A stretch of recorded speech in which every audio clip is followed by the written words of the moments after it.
Ал кайырлы кеш, асыл қазір енді әлеуметтік желі болсын, YouTube болсын, қай тесіктен қай жерге кірмейін.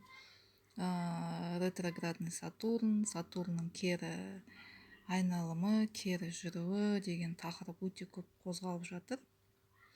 Сол маған қызық болып кетті да. Енді Меркурийдің үркер жұлдызының кері айналымы деген білеміз енді. Ал мынау Сатурнның кері айналымы не болады екен? Әсіресе біз қазаққа, біздің дүниетанымыз, біздің көзқарасымыз кішкене басқаша ғой. Одан кейін шілде болып жатыр. Шілдеде кішкене енді сабыр сақтап, кішкене уақытымызды баяулатып, кішкене жылдамдығымызды баяулатамыз енді. Соны бір қарап жіберейікші, қазақ үшін, біз үшін бұл Сатурн жұлдызының не қатысы бар, бірдемеге қатысы бар ма бізге? Кері айланымы дейді.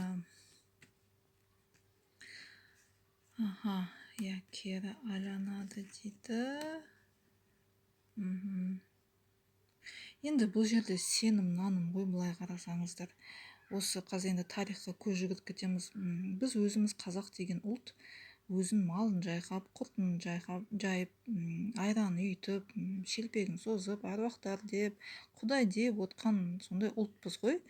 Қыз ұзатып, келін алып, жаз жайлауда саумал қымыз ішіп, сөйтіп көгалда кілемімізді тоқып, қыздарымыздың шаштарын бұрымдатып, мысалға да, енді қазіргі заман енді ол қазақ жоқ қой, енді қазір енді кредитін төлеп, жастар официант болып, күзге қарай киіміне ақша жинап жатыр мысалға.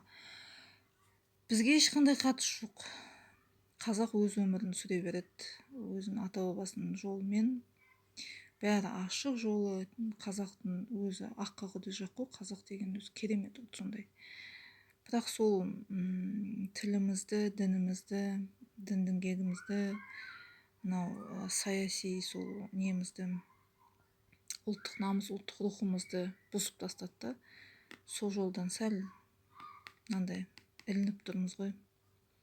Әйтеуір аруақтар қасымызда жебеп жасқап тұр, олар болмаса біз мүлдем жойылып, бұл жерден де айырылатын едік аманатымыздан.